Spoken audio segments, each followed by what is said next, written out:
Very good stuff, bro. What is going on, everybody? So, back again with another video. I was looking back at some of my old videos to see what you guys liked.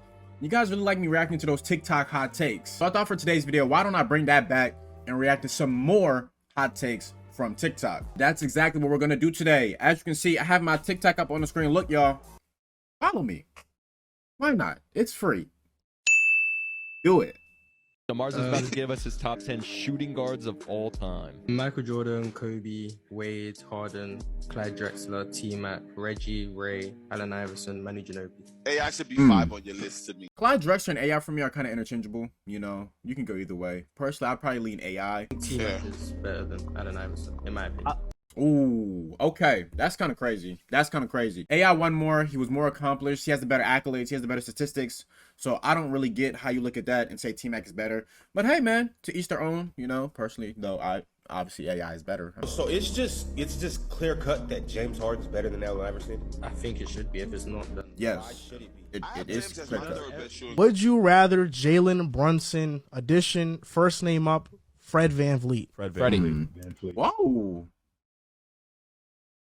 I'm not going to be a hater today. I'm not going to be a hater today as D'Angelo well. Russell. I'm going D'Lo at his best. I'm going the inconsistency of D'Lo I've seen. I'm going Brunson because I feel Look. like it's safer. I'll take D'Lo, but Look, I feel like there's been so much D'Lo disrespect, you know, over the last couple of seasons. The thing is, okay, D'Lo is just not in a system that fits him. He is a very ISO-oriented player that operates very well in the pick and roll. And in Minnesota, with Karl-Anthony Towns, who isn't a pick and roll type of guy, and where him and Anthony Edwards as well, you know, both, you know, demand the ball, it's hard for him to score. If he was on a team where he was the focal point, like I'm talking the main focal point, like we've seen in Brooklyn, this conversation would be way, way, way different. All right. So, for one, super teams aren't overrated. You know, when they're constructed correctly, they are always going to be the best team in the NBA. In their era, there's no era of super teams. There's been a super team every single decade. You know, in the, what was the 80s, you had the Lakers and you had the Celtics. In the 90s, you had the Bulls. In the 2000s, you had the Spurs, the Lakers with Shaq and Kobe and stuff like that. Boston Celtics as well. In the 2010s, you had the Miami Heat. You had the Golden State Warriors, you know, so super teams aren't just going to go away. Players are always going to team up. Zion would be better than Ja. I agree. This is a good take. I agree. I like it. I don't understand, you know, Zion had his injury problems and such. He was a second-year All-Star, you know, so see what he does next year. Crazy NBA takes that I think are going to be true. Number one, Kawhi Leonard will be top 3 in MVP voting. I don't think that's true. I'm sorry. He's coming off an ACL injury. I know he's a cyborg or whatever, but... And he has another, like, top 15 player on Paul George. And when you have two of those type of players, you don't really get, you know, the MVP love you kind of deserve, so... Number 2, James Harden is back. I agree. Oh my God. Thank you. I'm glad I'm not the only one that thinks this. I feel like last year was like a tainted year for James Harden. He was traded to another team with another superstar, having to gel with them for half a season. He was battling a hamstring injury, you know, so now that he's focused, he's rehabbing, he's gaining that chemistry with with Joel Embiid, and they're adding more pieces like PJ Tucker, who's going to improve the culture, and Daniel House, who've already played previously with James Harden, so they already have that chemistry formed. I feel like we're going to see James Harden back, you know, into that top 7 best NBA players discussion that he wasn't in previous years. The Minnesota Timberwolves will be the number 1 team in the West. Listen, I don't hate the take. They're going to be a great defensive team. They're going to be hungry, you know, so I don't hate it from that aspect. But I mean, when you have to compete with the Warriors, when you have to compete with the Clippers, like you were just talking about, if Kawhi is going to be top 3 in MVP voting, he has to be a top seed, you know, when you're competing with like the Grizzlies as well. You know, the Grizzlies aren't going anywhere. The Lakers, maybe if they make a comeback. The Suns, of course, they've been a great regular season team for the past 2 years. It's going to be very difficult. But I could see it. I'd even say like the Pelicans too. I think the Pelicans are going to be up there, you know. We'll see though. number 4, I'm just sensing a Devin Booker injury. No, What? I believe the Lakers will miss the playoffs again. I could see it, to be honest. I don't know what's going on in LA. I'm gonna be honest. I don't know. Top 10 NBA defenders. I don't see Draymond. I don't know how Dwight Howard, a 3-time defensive player of the year, is an honorable mention. Bill Russell is the greatest defender in NBA history. I stand by that. The accolades tell you, the stats tell you, even the advanced stats, whatever you want to look at, they show that he's the greatest defender of all time. This is very questionable. Where's MJ? Oh my God. What is this? I take Anthony Davis over Luka. I take Anthony Davis over Jokic. Yes, I would. And let me go a step further. Jimmy Butler and Jason Tatum, I take Anthony Davis over them too.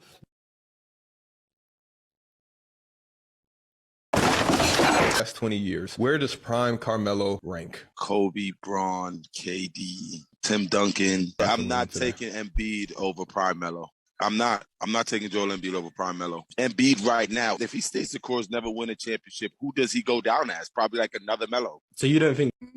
No, I don't think so. After Melo left the Nuggets, he made the playoffs, I think, a couple times in New York. And then, like, since then, you know, he's been what he is now. So can I really say that Embiid is on that trajectory? No, concerning what? He's made the playoffs every year of his career, except I believe the 1 year during his technical rookie season.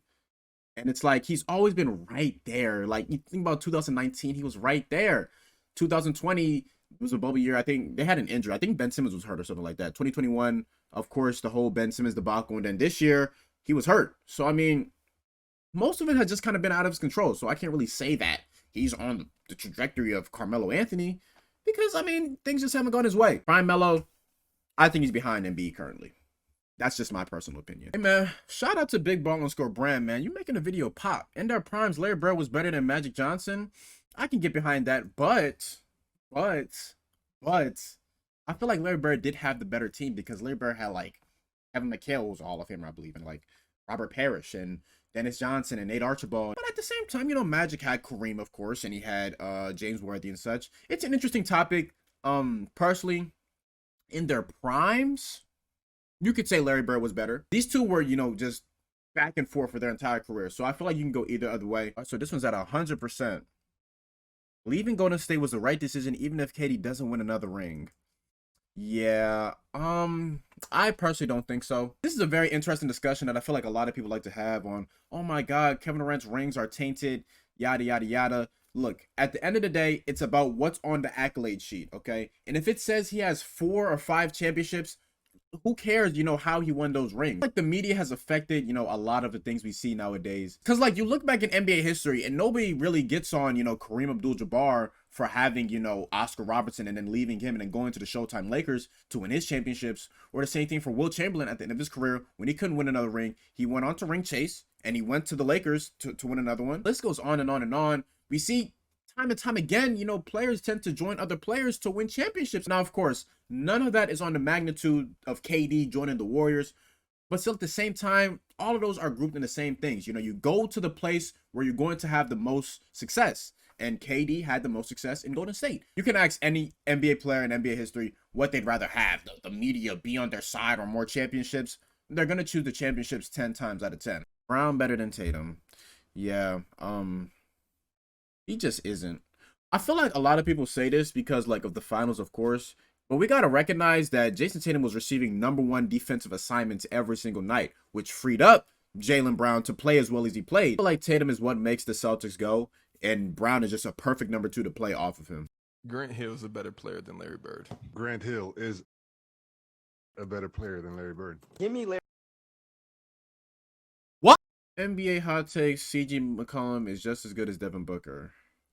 Yeah, I don't even want to read the rest anymore. I think this is where we're going to end the video, actually. So, some very interesting takes in there, man. If you guys did enjoy, please make sure to leave a like down below. Subscribe if you are new. We are on the road to 200 subscribers before the end of the year. Once again, my name is So. I appreciate you guys for all the support. And I'll catch you guys in the next one, man.